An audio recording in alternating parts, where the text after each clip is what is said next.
What's the deal, Merc fam? Thank you for tuning in to episode 7 of our 31 Days of Halloween challenge. Of course, I am extremely ecstatic about this movie in particular, Freddy vs. Jason. I'm sure that a lot of you have a very specific love for this movie, but before we get into the ins and outs of our very creepy, funny movie, I want to make sure that all of our new watchers have liked and subscribed. Go ahead, tap that bell in the corner. I just want to make sure that every video I post, you guys are just seamlessly aware of it and I just come across your timeline like everyone else, alright? Now, without further ado, let's jump into this Freddy vs. Jason review. I saw this movie back in 2003, like I'm sure a lot of you did. I thought this movie was gonna be scary when me and my friends went to go watch it in the theater, but surprisingly, this movie had a great balance of horror and comedy. When you think of a Freddy Krueger movie, you imagine a very gruesome, funny, comedic movie, right? Freddy Krueger has a great sense of humor, and when you think of Jason Voorhees, you just think of this very silent, stalkery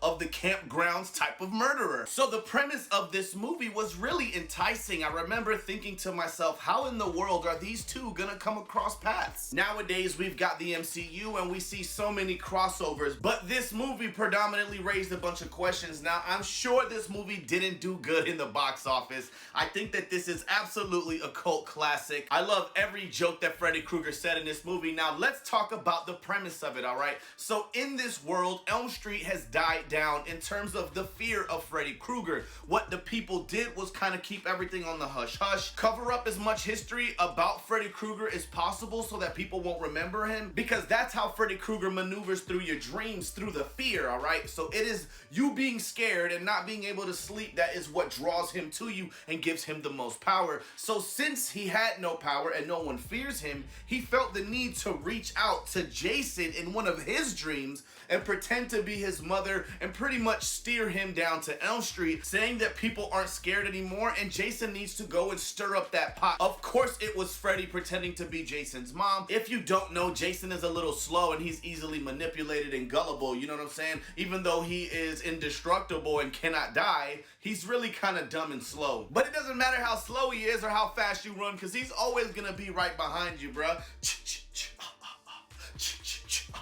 So the plot really revolves around these two awesome horror characters causing amok and terrorizing the entire town until Freddy has enough juice, enough power, and fear to actually do the things that he wants to do. Now, the funny thing in this movie is Jason, like I said, he's a little slow, so he ends up doing what he wants to do and killing the people that he wants to kill, not necessarily helping out Freddy. And during the movie, the more that this happens, the more turmoil is created between the two gore lords, and what happens is an ultimate fight. Now, my only issue with this movie, besides some of the plot holes and bad CGI, is that the movie was called Freddy vs. Jason, and we don't see anything until maybe an hour and 10 minutes into the movie. So much time went by where we're seeing Freddy and or Jason in this movie, but we ultimately have to wait until the end of the film to actually watch these two throw down, and it is an epic battle. Every bloody and gory scene in this movie was awesome. There's a moment where they set Jason on fire and he literally runs through these cornfields, slicing people open like cantaloupes, literally stabbing people through their chest cavity with a damn machete that is on fire, and somehow when it went through them, it's still on fire on the other side.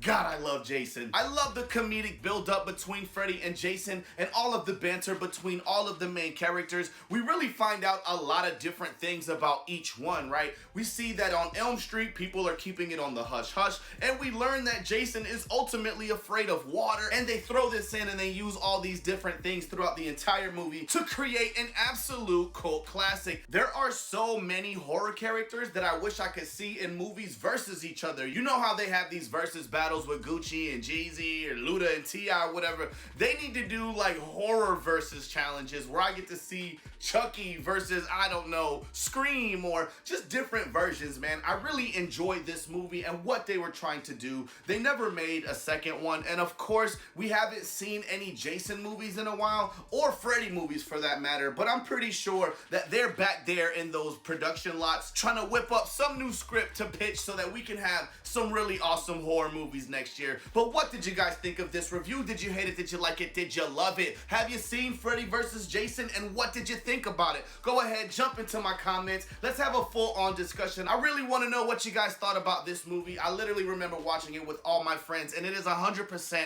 a classic. So at the end of the day, I'm gonna give Freddy vs. Jason an 8 out of 10. For apparent reasons, it's not gonna get a 10 out of 10, but it's absolutely up there with the classic horror movies. All right, man. I hope you guys enjoyed this review. You already know what it is. It's your boy Merc. It's been a pleasure, but I'm out. Movie, but we know that you acting. With all of this heat, melt you up like you plastic. Niggas will switch up on you in a moment. Like a stack of hundreds, I'm never folding. Heard they changed on me, I never noticed. Hit her and her friends, once that's a bonus. At the top, but I came from the lowest. Married to the money, yeah, I'm devoted.